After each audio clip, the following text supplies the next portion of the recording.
1915년 미국에서 국가의 탄생이라는 영화 한 편이 개봉합니다. 남북전쟁과 재건시대를 배경으로 한 이 흑백 무성영화는 3시간이 넘는 파격적인 상영시간과 혁신적인 촬영기법, 압도적인 전투장면으로 관객을 사로잡으며 미국 최초의 블록버스터로 크게 흥행에 성공했죠. 당시 우드로 윌슨 대통령까지도 백악관에서 직접 관람했다고 하죠. 관객들은 극장 앞에 길게 줄을 섰고 언론은 이 영화를 연일 화제에 올렸습니다. 그러나 문제는 영화 속 메시지였습니다. 작품 속에서 감독은 흑인을 야만적인 존재로 그렸고 남부 백인의 쿠클럭스 클랜은 영웅처럼 묘사했습니다. 이 영화의 성공은 현실의 어두운 그림자를 드리웠습니다. 오랜 침체에 빠졌던 KKK 단체는 영화를 계기로 1920년대에 수백만 명 규모로 급속히 세력을 키웠고 그 여파로 미국 남부 여러 주에서 흑인을 겨냥한 집단 린치와 방화 테러가 다시 기승을 부렸으니까요. 실제로 영화 개봉 직후 10년간 KKK 조직이 부활해 회원수가 수백만 명에 달하는 전성기를 맞이했고 일부 지역에서는 정치인, 경찰까지 포섭해 영향력을 행사했습니다. 한편의 영화가 사회적 증오와 폭력을 부추긴 대표적 사례입니다. 나치 독일이 만든 의지의 승리는 히틀러를 영웅화하며 독재 정권의 선전도구가 되었고 베트남전을 다룬 플래툰과 디어 헌터는 전쟁을 바라보는 미국 사회의 인식을 완전히 바꿔놓았습니다. 인도에서는 라간이 식민지 시대 민족주의 정서를 다시 불러냈고 우리나라에서도 귀향이나 택시 운전사 같은 영화가 역사 문제와 민주화 운동을 현재 세대에게 다시 환기시켰습니다.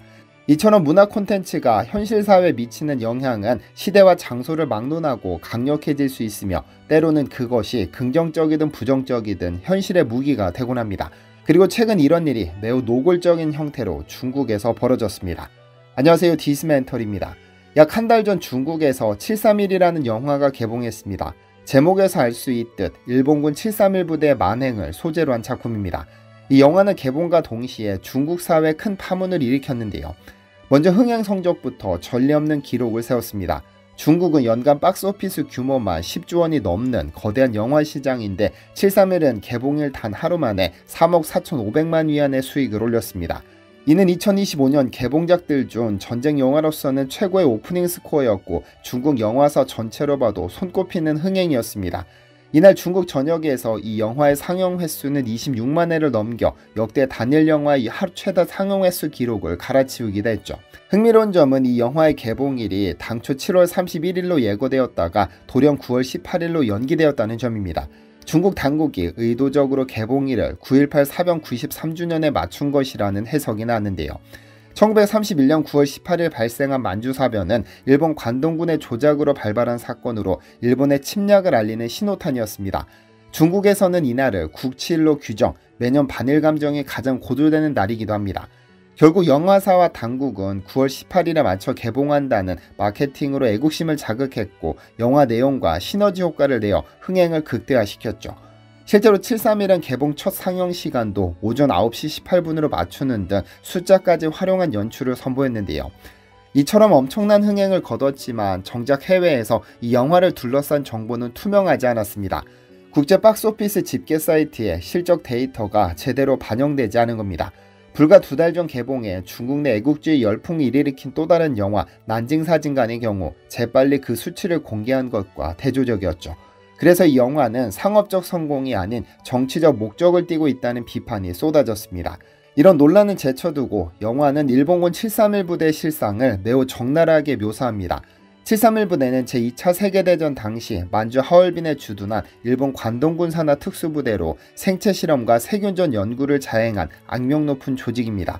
이 부대원들은 포로와 민간인을 사람이 아닌 마루타, 즉 통나무로 불렀습니다. 피해자들을 대상으로 패스트, 콜레라, 탄저균, 이질 등 각종 병원균을 주사하거나 오염시킨 음식을 먹여 경과를 관찰했고 그렇게 병에 걸린 사람들이 죽어가면 해부에 장기를 적출하거나 조직을 채취했습니다. 심지어 마취도 하지 않은 채 산채로 해부해 인체 내부를 관찰하거나 외과 수술 훈련을 하기도 했죠. 추위에 사람을 노출시켜 동상실험을 한 사례나 피해자의 팔다리를 영하의 날씨나 얼음물에 담가 살이 어는 과정을 기록하고 바로 뜨거운 물에 넣거나 불로 지펴 급속 해동할 때 조직이 어떻게 손상되는지 살펴보기도 했습니다. 또한 고압력, 저압력실에 사람을 넣어 내부 장기가 파열되는 한계치를 시험하고 화염방사기나 수류탄 등의 무기를 인체에 시험하는 등 무자비한 무기 실험도 서슴지 않았습니다. 말의 혈액을 사람에게 주입하는 실험까지 이뤄졌다는 기록도 있죠. 그야말로 인간을 대상으로 상상할 수 있는 모든 비인도적인 만행을 저지른 겁니다. 이러한 실험의 희생자로 정확히 몇 명이 죽었는지 알 수는 없지만 최소 수천 명에 달하는 것으로 알려졌습니다. 중국 하얼빈의 731 부대 죄증 진열관 측은 현재까지 1,500여 명의 신원을 확인했다고 밝힌 바 있으나 역사학자 셸던 해리스 등은 최소 1만 명이 희생되었을 것으로 추정합니다. 물론 대부분은 중국인이었지만 소련인, 한국인, 몽골인, 심지어 미영연합군 포로까지 포함됐습니다. 더 끔찍한 사실은 일본 정부는 지금까지도 731 부대의 구체적 만행에 대해 공식적인 사죄나 책임 인정을 한 적이 없다는 점입니다. 말로 설명하기도 힘든 이 끔찍한 이야기들이 국가주의 열기가 뜨거운 현대 중국에서 영화화된 건 결코 우연이 아닙니다. 그것도 하필 반일 감정이 고조되는 2025년 9월 18일에 말이죠. 당연히 중국 당국은 이 영화를 체제 선전과 애국주의 교육을 위한 절호의 기회로 활용했습니다.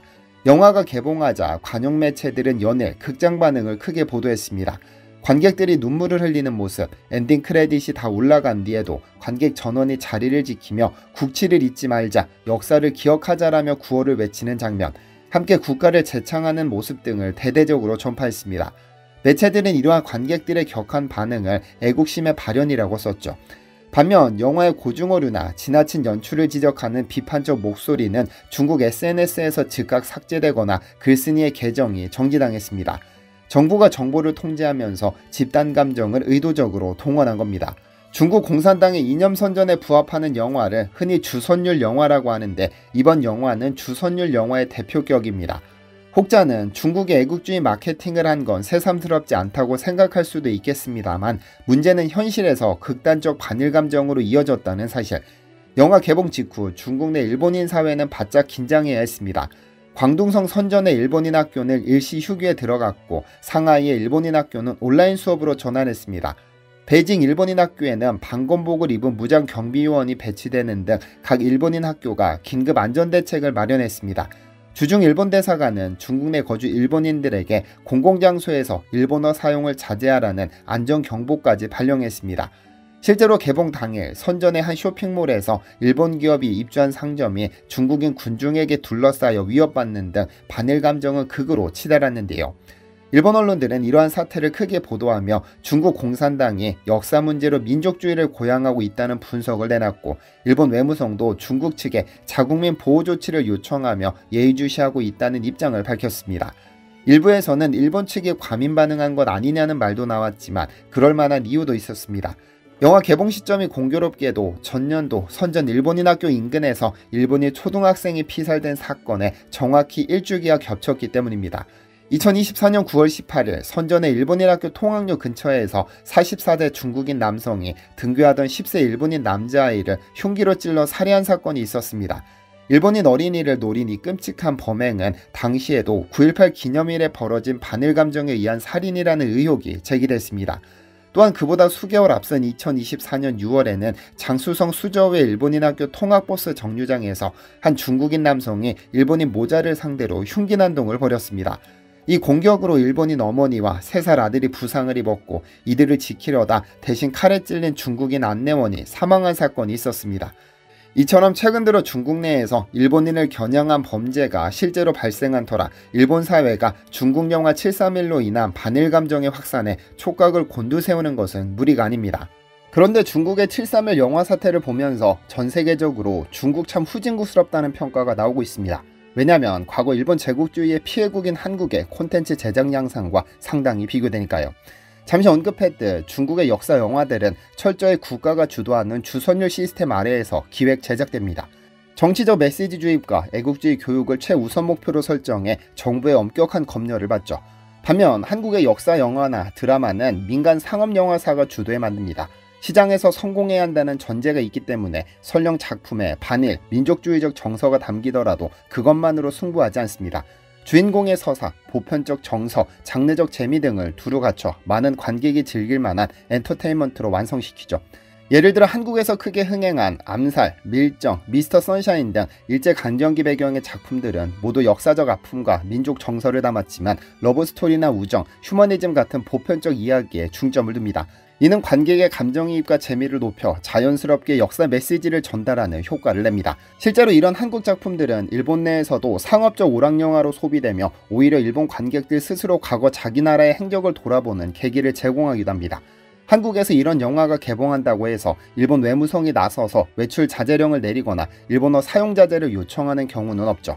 반면 731은 일본에서는 상영조차 되지 못하고 있고 언론과 대중은 이 작품을 오로지 중국 정부의 정치적 의도가 담긴 선전물로만 평가하고 있습니다. 일본의 전쟁 범죄를 고발하고 기억하자는 영화가 정작 자국 내에서만 소비되고 있는 셈인데 과연 이런 방식이 국제사회에서 과거사를 청산하고 진실을 알리는데 얼마나 도움이 될지는 의문입니다. 과거사 문제를 대하는 한국과 중국의 차이는 이런 콘텐츠 접근 방식에서 드러나는 겁니다. 중국 당국은 여전히 역사 문제를 현재 진행형의 정치 도구로 사용하면서 반일 감정을 활용해 내부 결속을 다지고 때로는 대외적 협상에서 우위를 점하려는 전략으로 삼죠. 반면 한국은 일본 정부나 정치인의 과거사 망언에 단호히 항의하고 역사 왜곡을 바로잡는 외교전도 벌이고 있습니다. 그러면서 일본의 현 세대와는 문화, 경제 교류를 지속하면서 미래지향적 관계를 모색하려는 노력을 병행하고 있습니다. 한류 콘텐츠들이 일본에서 큰 인기를 끌고 또 한국에서도 일본 대중문화를 소비하는 현상이 그 예입니다. 서로의 문화를 소비하고 이해하다 보면 비록 과거사는 잊지 않더라도 현재 국민들 사이의 증오를 최소화할 수 있다는 믿음이 있습니다. 하지만 중국은 이러한 민간 교류보다 정부가 주도하는 집단 기억과 정서를 우선시합니다. 이번 731 영화 사태는 그 단적인 사례죠. 사실 역사는 강력한 무기이지만 그 무기가 증오를 증폭하는 데 쓰일지 서로를 이해하는 데 쓰일지는 결국 선택에 달려 있습니다. 문화 콘텐츠를 포함한 모든 역사 교육의 목적은 과거의 진실을 올바로 알리고 다시는 비극을 반복하지 않게 하는 데 있어야 합니다. 중국 731 영화로 촉발된 이번 사태를 보며 우리는 어떤 태도로 역사와 현실을 마주해야 할지 다시 한번 고민해보게 됩니다. 과거를 기억하되 미래를 향해 나아가려는 지혜가 중국에게는 부족한 듯 싶습니다. 시청해주셔서 감사합니다. 디시멘터리에서는 여러분의 제보를 기다립니다. 제 채널에서 다뤘으면 좋겠는 뉴스 또는 널리 알려졌으면 하는 영상은 디시멘터리 네이버.com으로 보내주시면 소중히 제작하겠습니다.